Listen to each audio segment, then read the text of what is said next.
Las ciudades progresan y crecen.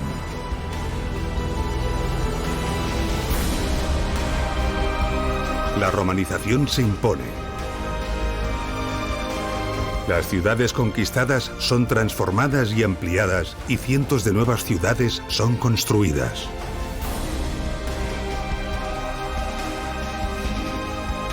La suma del conocimiento, la ingeniería puesta al servicio del pueblo y el afán por imitar a la ciudad eterna hace que muchas de estas ciudades lleven el progreso y el bienestar de sus ciudadanos a un nivel jamás alcanzado por ninguna otra civilización.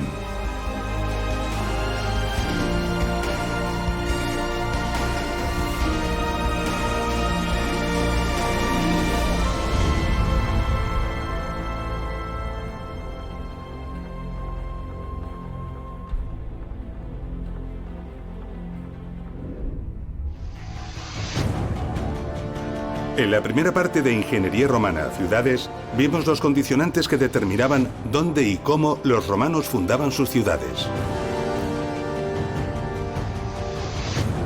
Describimos cuál era el modelo ideal de ciudad romana y cómo algunas ciudades se adaptaban a este modelo y otras se apartaban enormemente de él.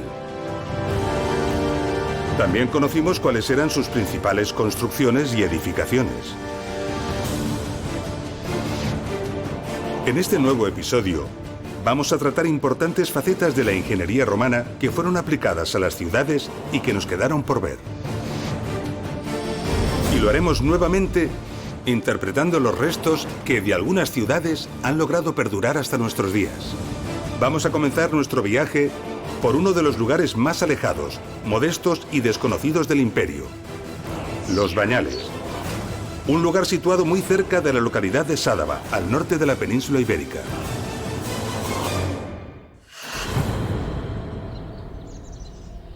Dado que el clima en este lugar no es benigno y no hay grandes recursos mineros o agrícolas, seguramente su existencia y progreso se debió a que fue punto de tránsito en la vía romana que comunicaba Caesar Augusta con la región francesa del Béarn.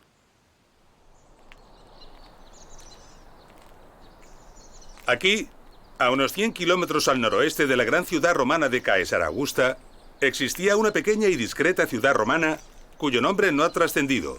Desconocemos prácticamente todo de ella. En una colina cercana hay vestigios de un poblado indígena prerromano, pero en este caso, los romanos, cuando ocuparon este lugar, ignoraron esta ubicación y se establecieron junto a ella. Bajo estos campos se encuentran completamente cubiertos los restos de la ciudad, esperando a ser excavados y estudiados. Pero las excavaciones ya han comenzado, sacando a la luz esta pequeña ciudad.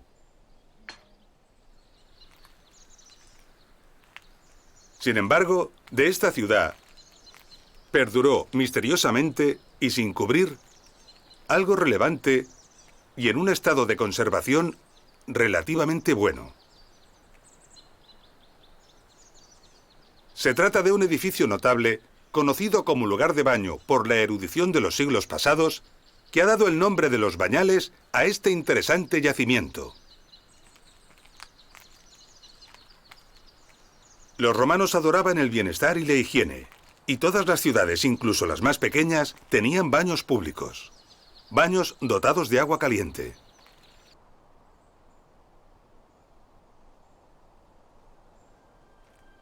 El usuario de los baños entraba en el establecimiento por este recibidor.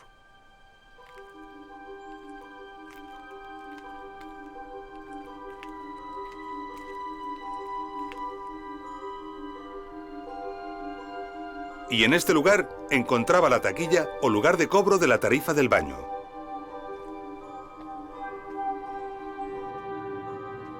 Luego se accedía al vestuario o apoditerium.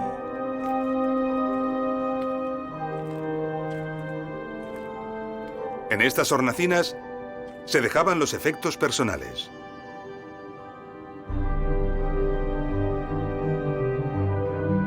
Desde aquí se accedía a una sala de temperatura templada llamada tepidarium.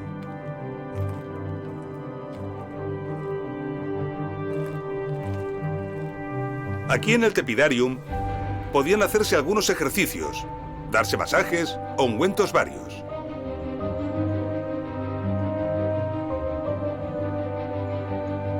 Esta sala estaba calefactada.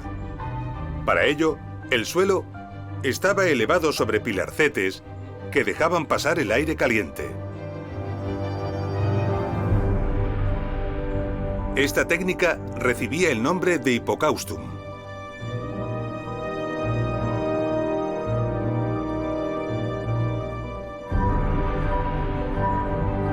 También contaban con las paredes recubiertas de piezas de cerámica llamadas tegula mamata, que formaban una cámara por donde pasaba el aire caliente.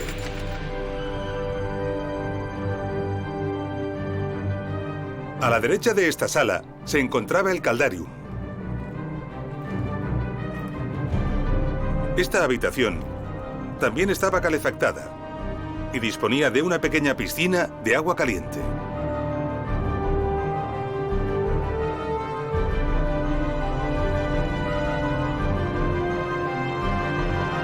Junto a esta estancia había una habitación que servía como sauna llamada sudatio. Su ubicación no es caprichosa. Responde a que es la más cercana al lugar de la fuente de calor. Por lo tanto, aquí cerca debía encontrarse la caldera.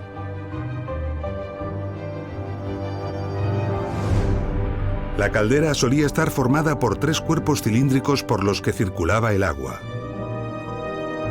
El agua fría entraba por la parte alta al depósito superior. Desde allí pasaba al siguiente, al que le llegaba bastante calor y mantenía el agua templada.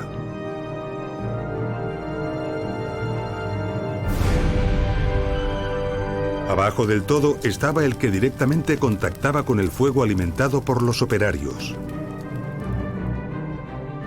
Esta agua caliente era la destinada al caldarium. Además, el mismo fuego calentaba el hipocaustum y las cámaras verticales de las paredes.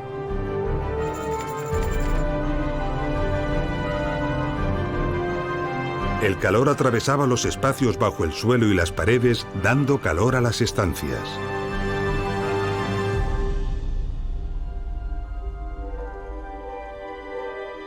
En el lado opuesto, a la izquierda de la sala templada o tepidarium, estaba el lugar de los baños fríos o frigidarium. Esta estancia no estaba calefactada y la piscina era de mayores dimensiones. Aún quedaba en el exterior otra estancia de uso público a la que podía accederse de forma independiente: las letrinas.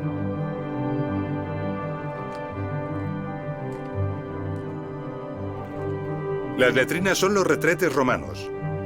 Nos sorprenden lo arcaico de su diseño y la falta de intimidad en comparación con nuestros retretes modernos. Sin embargo, representaron uno de los avances sanitarios más notables del mundo clásico. Los excrementos humanos son fuente de enfermedades y epidemias, algo bien sabido por los romanos. Así que era fundamental desalojar las excreciones fuera de la ciudad rápida y eficazmente. Bajo estas letrinas circulaba un gran caudal de agua que arrastraba los excrementos.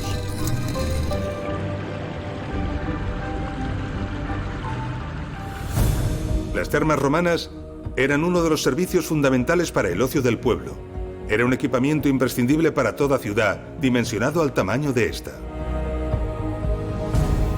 Si las termas de los Bañales pertenecían a una ciudad pequeña y modesta, ¿cómo serían las termas de las ciudades más grandes e importantes? Para comprobarlo viajaremos hasta Itálica, en el sur de la península ibérica.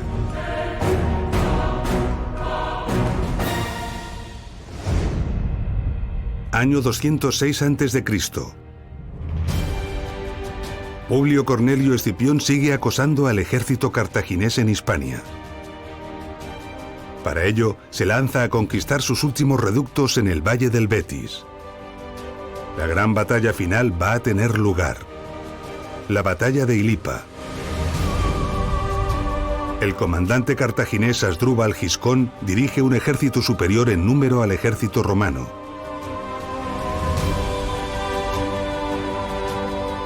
Pero Pero la estrategia de Publio Cornelio Escipión se impone.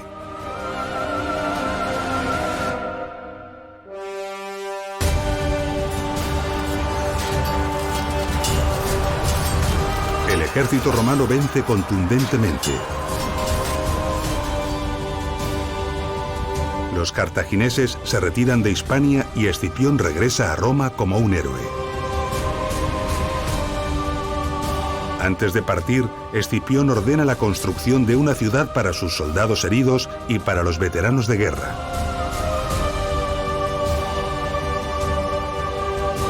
Una ciudad que se llamará Itálica.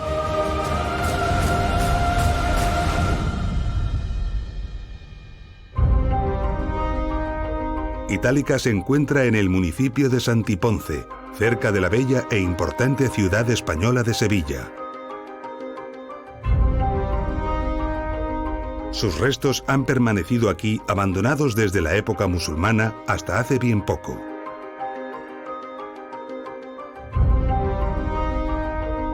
En todo este tiempo han sido objeto de visita, admiración y sobre todo expolio.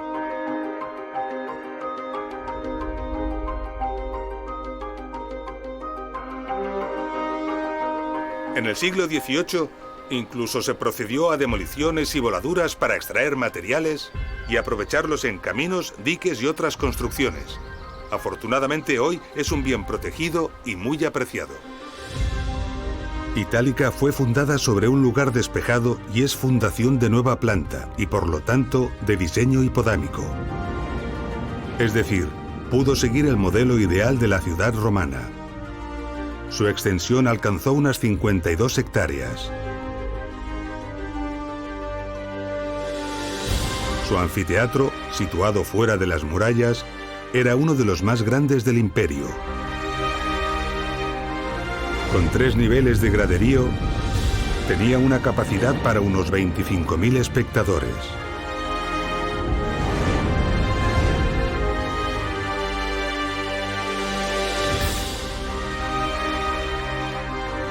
El teatro, más modesto, permitía un aforo de unos 3.000 espectadores.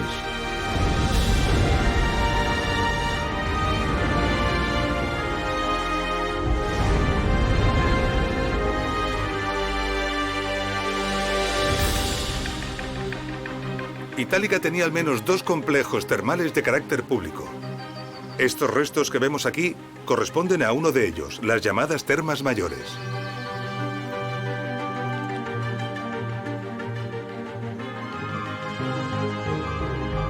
A las termas se llegaba por esta calle, el Decumanus, una de las calles principales de la ciudad. Se entraba al edificio por unas escalinatas que daban acceso al vestíbulo principal.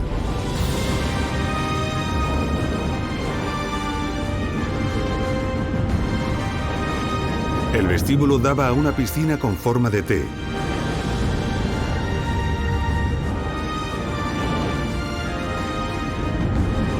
Y también a las demás habitaciones de baño. Entre ellas el Caldarium, Tepidarium y Frigidarium. El edificio albergaba además habitaciones de servicios, sala de masajes, sauna, vestuarios e incluso una biblioteca.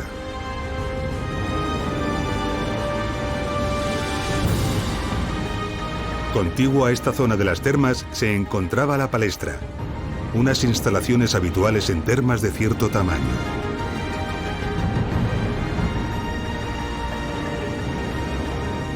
De planta rectangular, consistía en un patio porticado.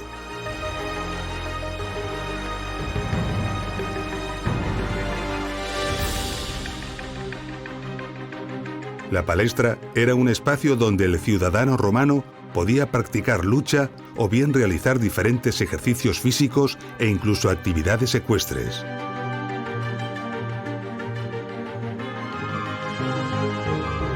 Las estancias adyacentes al porticado daban logística a estas actividades, albergando vestuarios, almacenes o salas de masaje. La palestra de Itálica ocupaba otras 2 manzanas completas, sumando otros 16.000 metros cuadrados. La superficie total, pues, de las termas mayores de Itálica era de 4 manzanas de la ciudad, unos 32.000 metros cuadrados.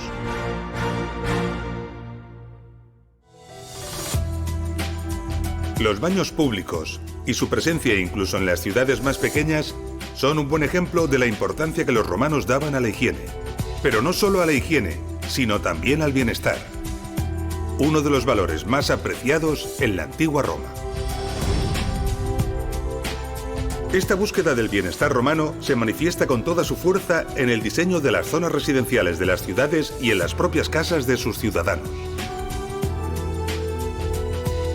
Viajemos ahora al yacimiento arqueológico de Ampurias, en el noreste de la península ibérica.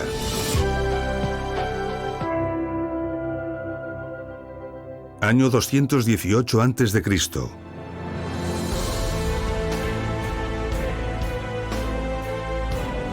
En su estrategia de lucha contra Cartago, Roma decide desembarcar en Hispania.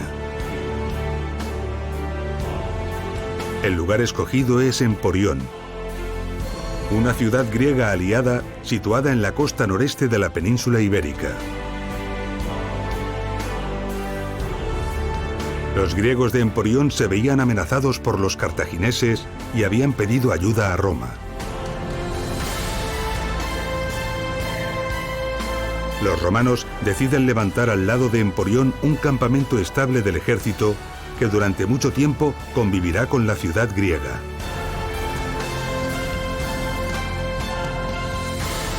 Con el transcurso de los años, ese campamento se convirtió en una nueva ciudad. Una ciudad que se llamó Emporiae.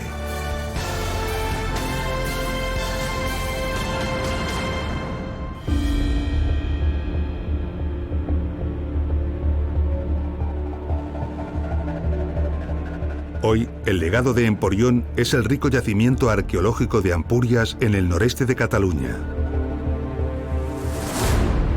Venir a Ampurias es apasionante, ya que podemos visitar las dos ciudades, la griega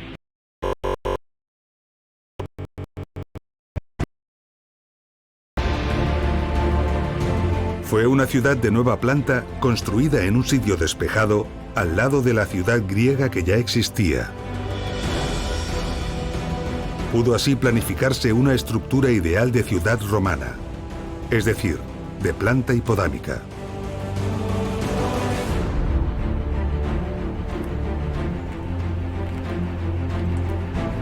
Este es el foro de Ampurias, ocupa unos 10.000 metros cuadrados. En él, los gestores del yacimiento han realizado una reconstrucción parcial que permite al visitante hacerse una idea del tamaño y elegancia que esta plaza debió tener.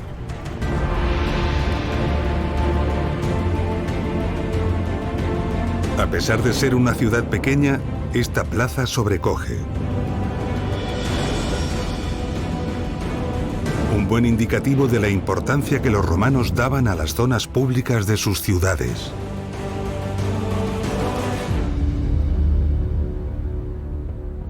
Aquí, cerca del foro, estaban las termas públicas.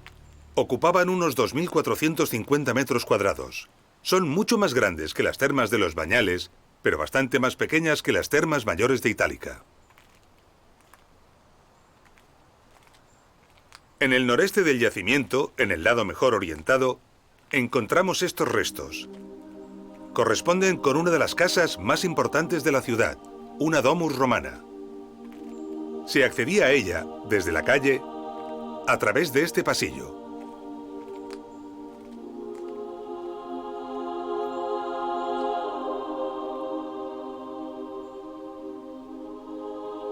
Las domus estaban articuladas en torno a un patio central como este, llamado atrio. Alrededor del atrio había diversas estancias. Muchas de estas estancias se pavimentaban con bellos y trabajados mosaicos. Los mosaicos se realizaban con pequeñas piezas de piedra de colores llamadas teselas. Combinándolas, se obtenían bellos dibujos y diseños. En esta domus tenemos magníficos ejemplos de mosaicos.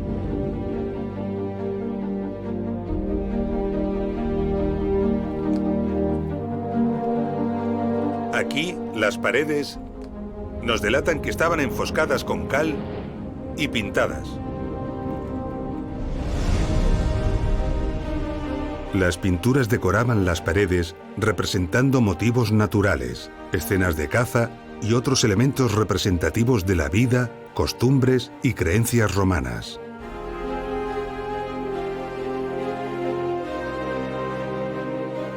Las estancias que rodeaban el atrio estaban dedicadas a la recepción de convidados, comedores y dormitorios.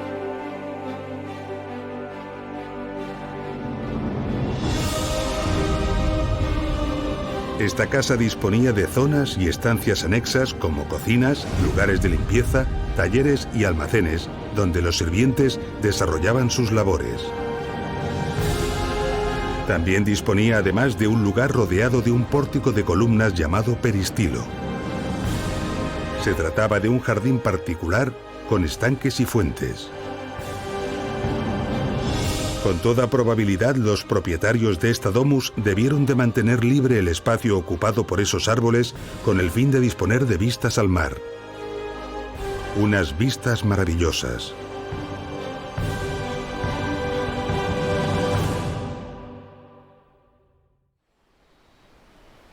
Las grandes y lujosas domus eran habituales en las ciudades romanas de cierto tamaño, pero la mayor parte de las domus que componían estas ciudades eran más pequeñas y modestas. Hacia el centro del yacimiento podemos apreciar una calle que ha sido excavada y que nos ayuda a imaginarnos cómo era una típica y modesta calle romana. Interpretemos los restos.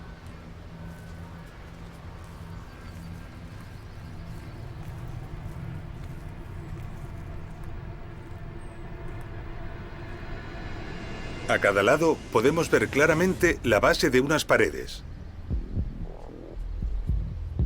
Corresponden a construcciones que se levantaban a lo largo de toda la calle. Llaman la atención numerosos canales de distintos tamaños que provienen de las edificaciones.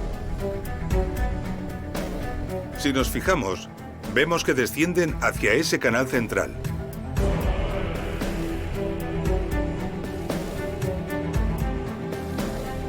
Estos canales desaguaban las aguas residuales de las edificaciones laterales.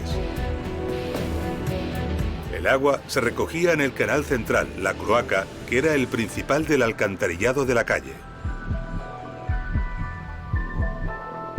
Este elemento de aquí es un sumidero destinado a recoger el agua de lluvia que caía de los tejados y de la propia calle.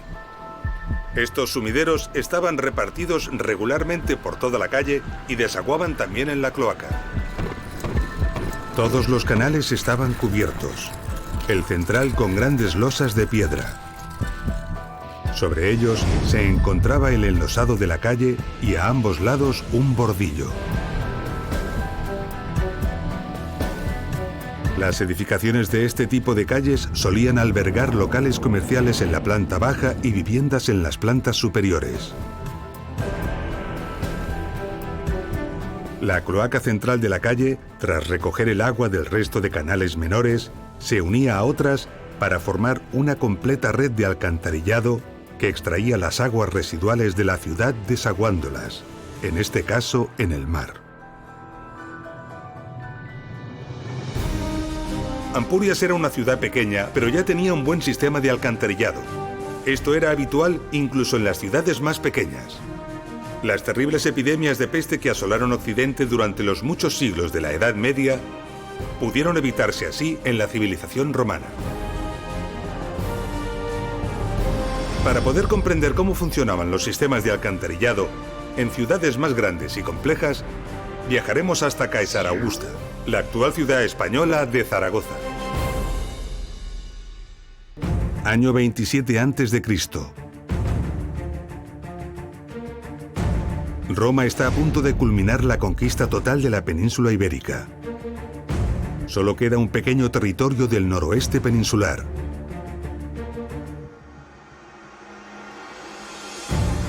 Pero el noroeste peninsular es montañoso, abrupto y hostil.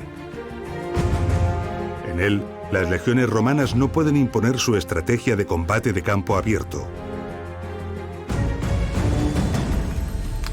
Los soldados se ven obligados a penetrar en los espesos bosques.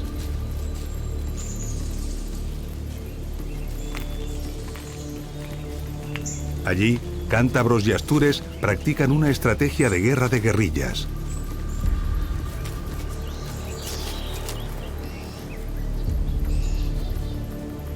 Los soldados romanos sufren terribles emboscadas y continuas derrotas.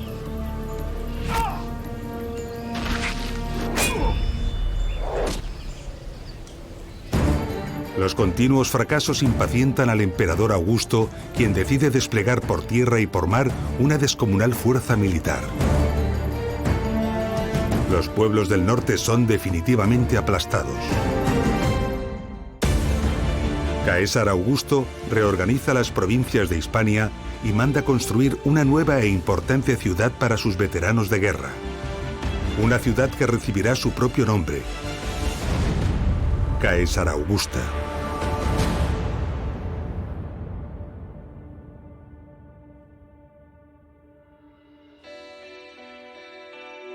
Caesar Augusta no fue capital de provincia, pero fue una ciudad muy importante. Al igual que Tarraco, el emplazamiento estratégico escogido para Caesar Augusta era muy ventajoso, y tras la desaparición del imperio, una ciudad perduró en el mismo lugar a lo largo de los siglos. Hoy en día, esa ciudad es la actual ciudad española de Zaragoza.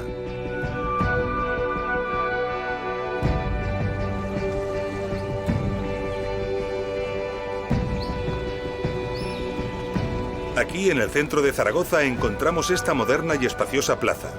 En ella se encuentra la famosa Basílica de Nuestra Señora del Pilar.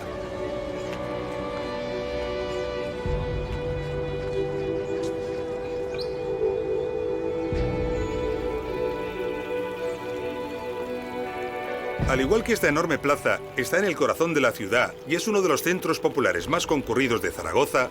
El equivalente a este lugar en Caesar Augusta era el Foro Romano. Así que si la actual Zaragoza está sobre la antigua ciudad, en estos momentos nos encontramos sobre el Foro Romano de la antigua Caesar Augusta.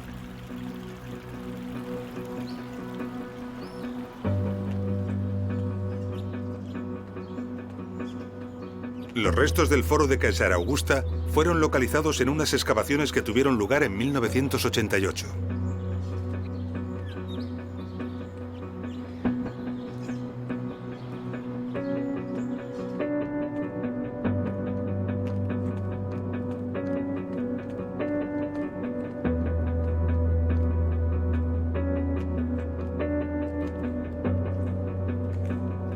Estamos bajo las calles y edificios de la actual Zaragoza, pero también por debajo del nivel del suelo del foro.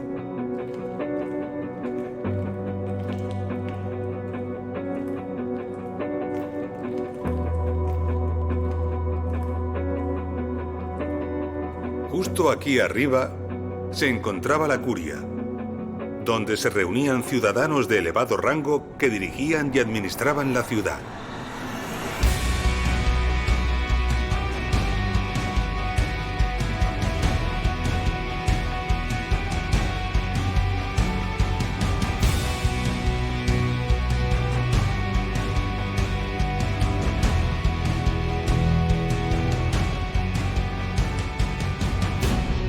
Como estamos por debajo del nivel del suelo del foro, tenemos una magnífica oportunidad para comprender las infraestructuras que bajo él se encontraban. Esos grandes bloques de hormigón son las cimentaciones de las columnas de los pórticos del foro.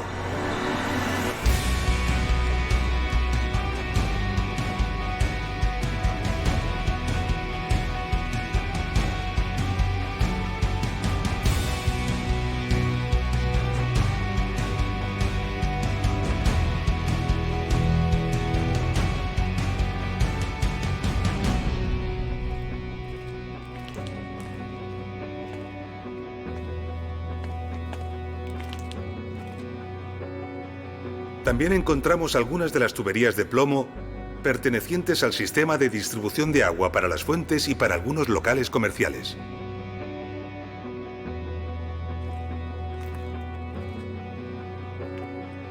Y este es un punto extraordinario para comprender cómo funcionaba el alcantarillado de la ciudad. Podemos observar una cloaca superior de cierto tamaño que debía de pertenecer a la red de alcantarillado del foro. Y vemos aquí abajo otra mucho mayor que pertenecería seguramente a la red de alcantarillado de la ciudad. La de arriba, de menor tamaño, aprovecha la intersección para desaguar en esta de abajo, que es mucho mayor. Y esta era la regla del sistema del alcantarillado de la ciudad. Toda el agua se conducía por gravedad, de cloaca a cloaca, acumulando los caudales en otras mayores.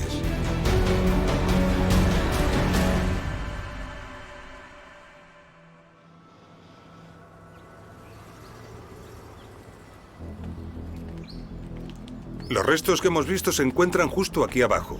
Son restos protegidos para su estudio, no accesibles al ciudadano.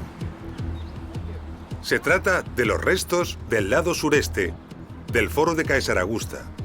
Los restos del lado oeste se pusieron en valor mediante la construcción de un museo subterráneo. Un museo moderno y atractivo de visita obligada.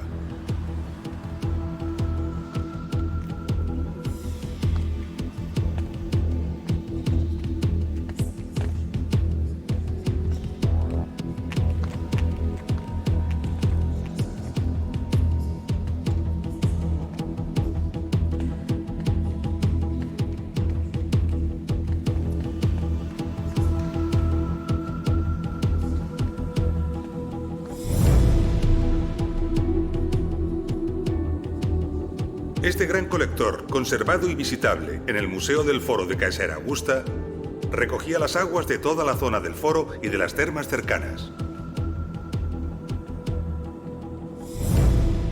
Tiene casi 3 metros de altura y más de 2 metros de ancho, lo que nos da una idea del enorme caudal de agua que antaño debió conducir. Está construido todo él de hormigón romano y en algunas paredes se conserva todavía perfectamente la huella del encofrado que sirvió para construirlo. Nuestra imagen de Caesar Augusta es ahora más completa. Y podemos valorar mucho mejor los esfuerzos constructivos y de ingeniería que esconden las ciudades romanas.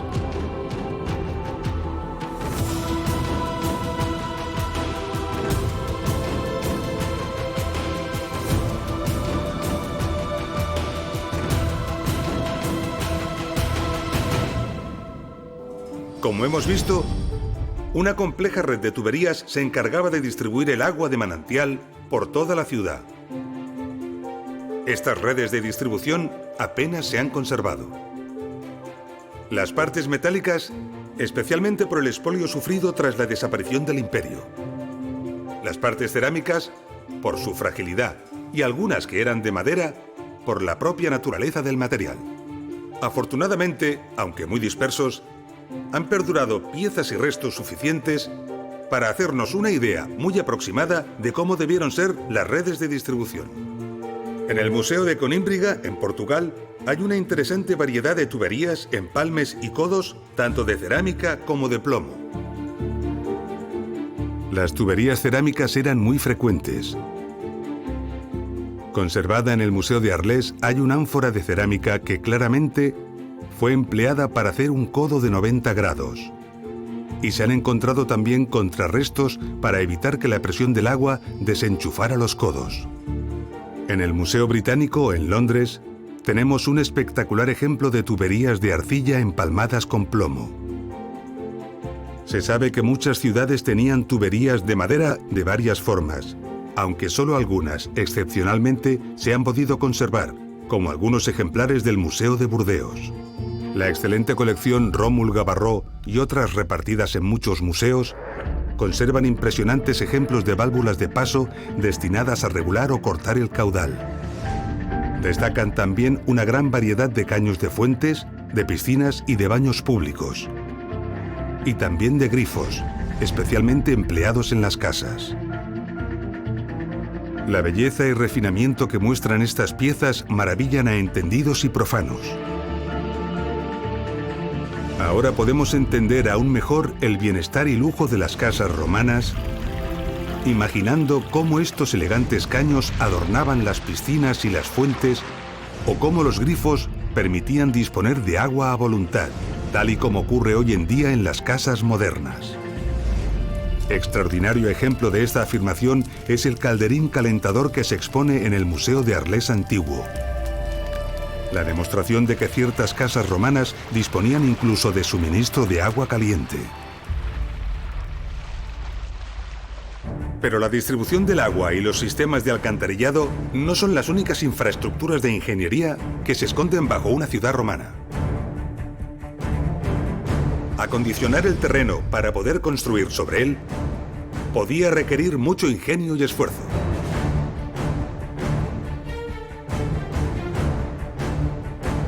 Viajaremos hasta la actual capital de Portugal, Lisboa, la antigua Olisipo, para realizar una visita sorprendente.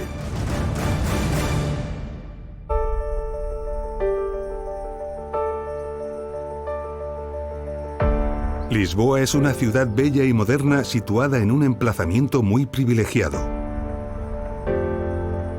Un lugar donde la desembocadura del río Tajo forma un espectacular estuario que ofrece un magnífico puerto natural. Los pueblos celtas fundaron aquí una ciudad que más tarde atrajo a los fenicios, los grandes mercaderes de la antigüedad. La ciudad se alió con Roma cuando el imperio comenzó a conquistar el oeste de la península ibérica, por lo que sus habitantes recibieron la ciudadanía romana y Olisipo obtuvo una gran autonomía como municipio romano. Tras los romanos, Lisboa tuvo una historia muy intensa. Árabes y vikingos, musulmanes y cristianos conquistaron, saquearon, construyeron o reconstruyeron la ciudad, borrando la huella de la Olisipo romana y dejando escasos restos de lo que debió de ser aquella gran ciudad.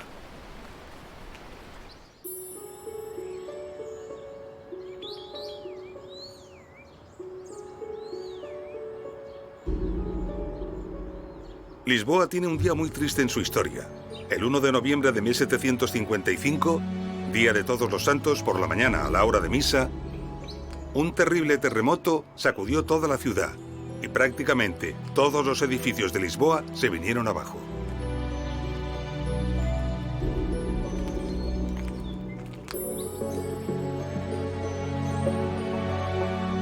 Esta era la mayor iglesia gótica de la ciudad y es uno de los principales recuerdos de aquel terrible día, ya que no fue reconstruida.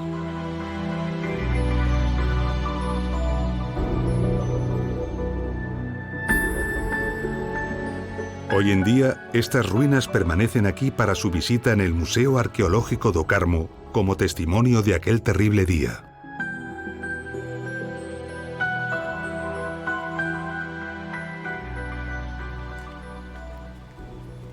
Lisboa quedó destruida prácticamente en su totalidad y ningún edificio quedó en pie. Durante los trabajos de reconstrucción de la ciudad, se encontró una estructura desconocida y misteriosa que había logrado sobrevivir a la catástrofe.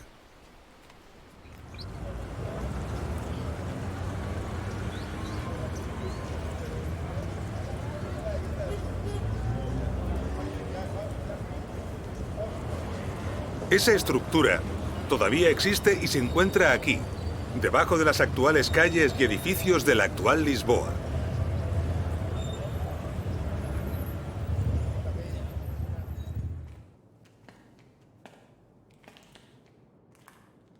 Cuando los lisboetas descendieron aquí, descubrieron unas galerías formadas por unas estructuras de bóvedas. Sorprendentemente, estas galerías habían resistido el terremoto.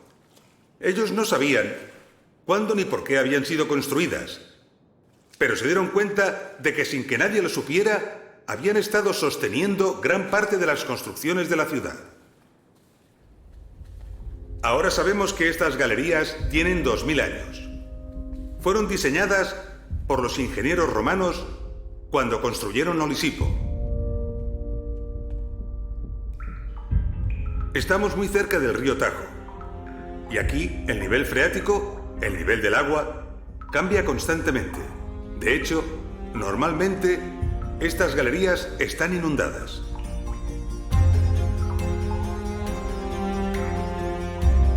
Los romanos decidieron que con el objetivo de evitar inundaciones, la base del foro estuviera por encima de las variaciones del nivel freático del río Tajo.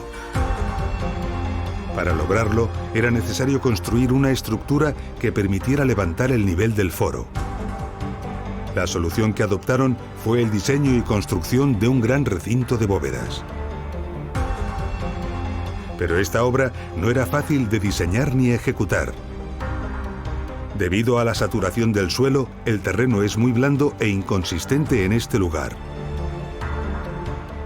Los ingenieros romanos sabían que las cimentaciones de las construcciones, sometidas a un peso enorme, se hundirían.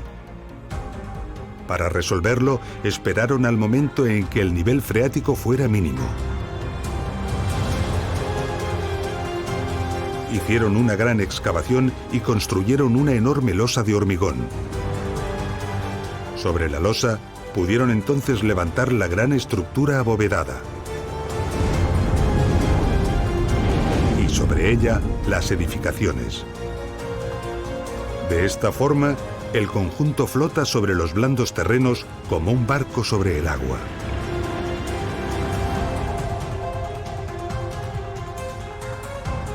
Estas estructuras abovedadas, para construir sobre ellas en terrenos blandos o poco adecuados, reciben el nombre de criptopórticos. Ocultos y desconocidos, los criptopórticos de Lisboa, o mejor dicho, los criptopórticos de Olisipo, merecen toda nuestra admiración.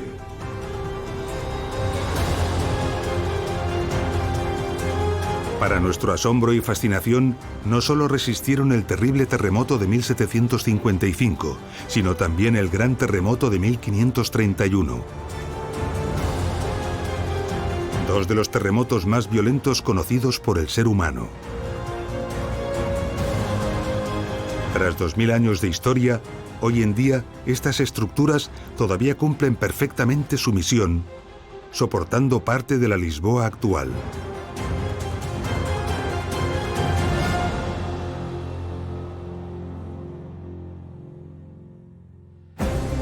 Los criptopórticos fueron empleados a menudo por los romanos para adecuar el terreno sobre el que deseaban edificar.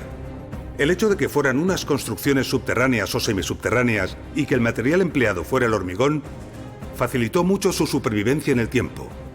Pero también facilitó mucho su supervivencia la eficacia y la utilidad que siguieron ofreciendo, ya que supusieron unas cimentaciones extraordinarias sobre las que construir.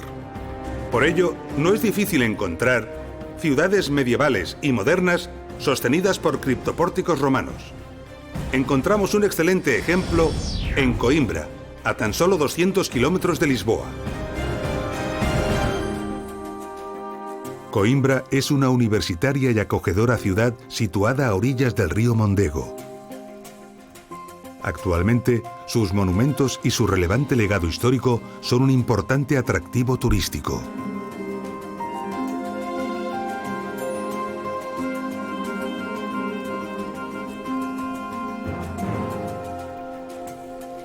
El centro de la ciudad ha sido construido en esa colina, la misma colina que fue escogida para situar la ciudad romana de Aeminium. Por lo tanto, allí arriba fue situado el foro de la ciudad.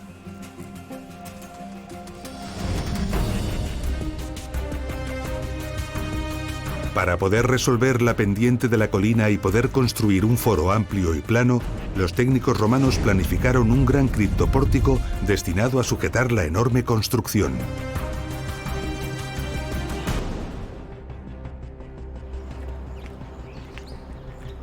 Aeminium desapareció y en su lugar se construyeron otras ciudades, pero todas conservaron y aprovecharon el criptopórtico para sostener sus construcciones.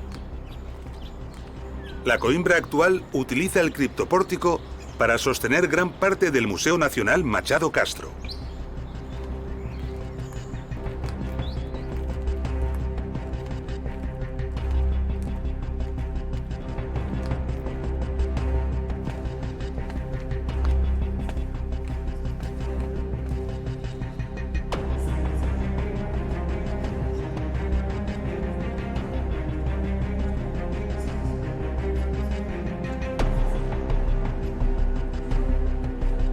Estos criptopórticos son de los mejor conservados del imperio.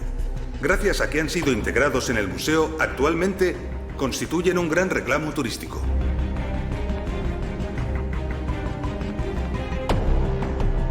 Estos espacios estaban disponibles para su uso y probablemente eran aprovechados, pero no para usos importantes, ya que aquí la humedad es alta y la luz escasa.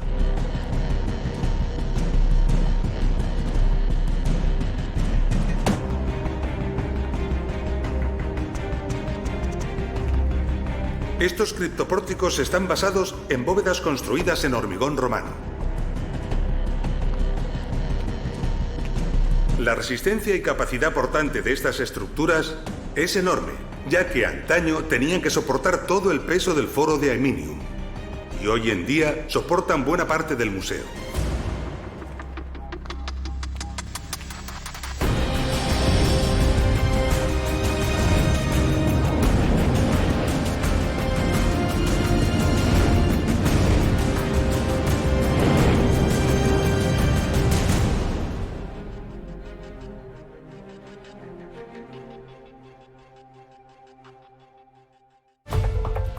Los criptopórticos fueron utilizados por los ingenieros romanos continuamente y de forma habitual para acondicionar el terreno y poder levantar edificaciones encima de ellos. Pero no fue la única solución. Para nuestra sorpresa, unas excavaciones en Caesar Augusta han puesto al descubierto un manto de ánforas en el subsuelo, colocadas ordenadamente y boca abajo.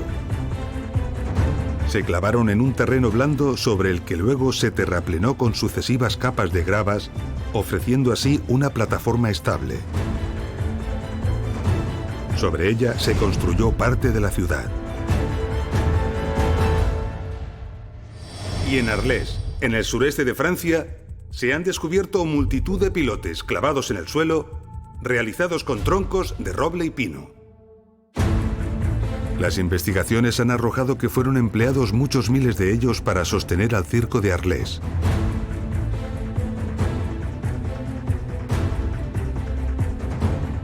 Después de clavarse en el terreno, se vaciaba parte de él rellenando el espacio vacío con opus caementicium. De esta manera, hormigón y pilotes quedaban unidos en una misma estructura de cimentación. La construcción medía 450 metros de largo y 101 de ancho, y podía alojar a unos 20.000 espectadores. La cimentación de pilotes impedía que el edificio se hundiera en los terrenos pantanosos.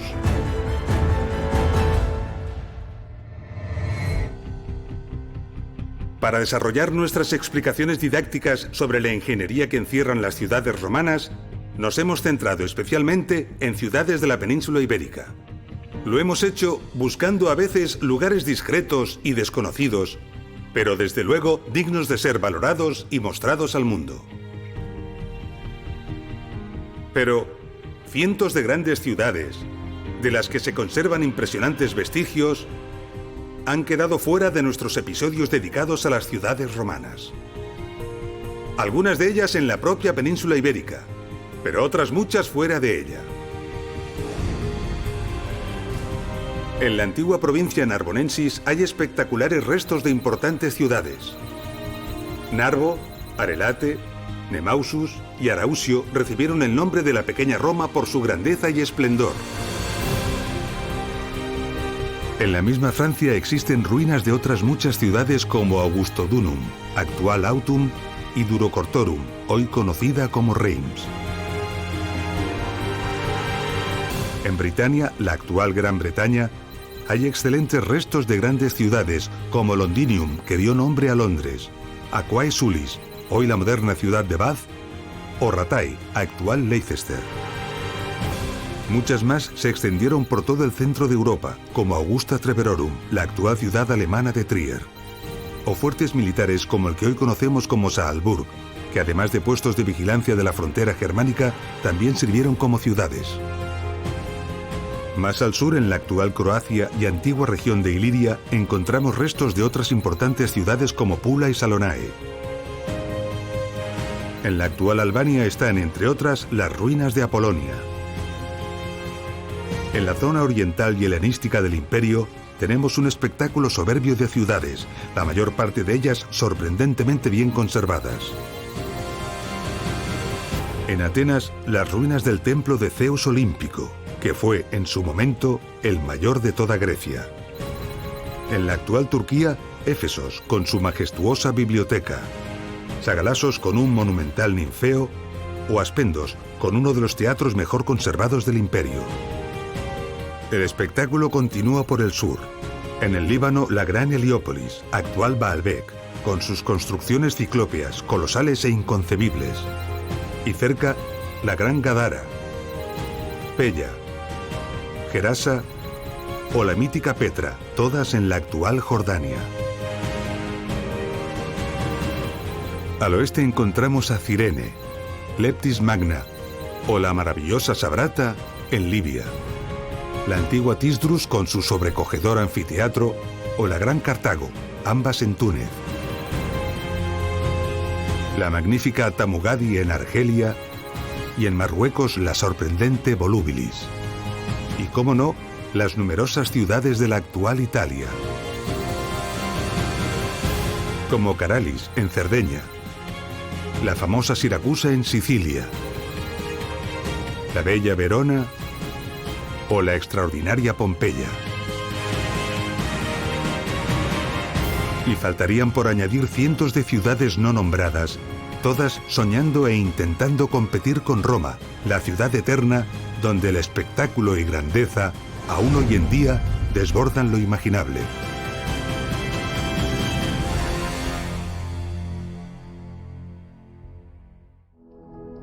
Las cifras y dimensiones de Roma son sobrecogedoras.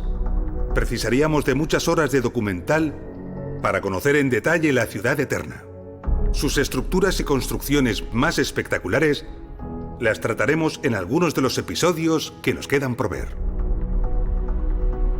Estamos al final del episodio. En él hemos puesto de manifiesto la pasión de los romanos por la higiene y el bienestar. Lo hemos visto conociendo las termas romanas y la ingeniería que se esconde en ellas.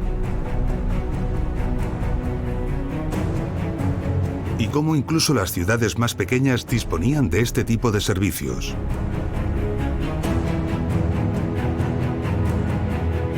También hemos visto cómo eran las casas romanas.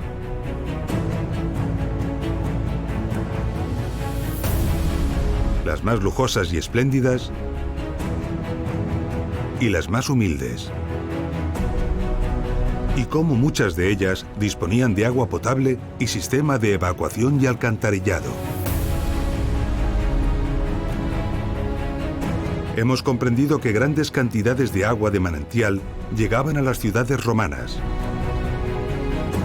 Un agua que se distribuía a toda la ciudad a través de sofisticadas redes de distribución y que una vez usada se desalojaba de la ciudad a través de una compleja y eficaz red de alcantarillado, arrastrando fuera de la ciudad los excrementos y la suciedad. Hemos entendido así la imponente ingeniería que se oculta bajo las ciudades romanas y, al tiempo, el ingenio y los esfuerzos que fueron necesarios para adecuar los terrenos sobre los que fueron construidas.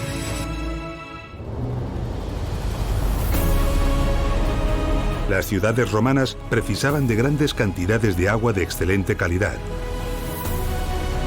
Un agua que era captada en los ricos manantiales de las montañas y trasladada hasta las ciudades gracias a ingeniosos acueductos.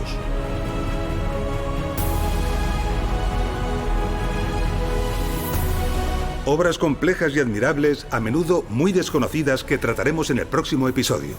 Nos vemos en Ingeniería Romana Acueductos.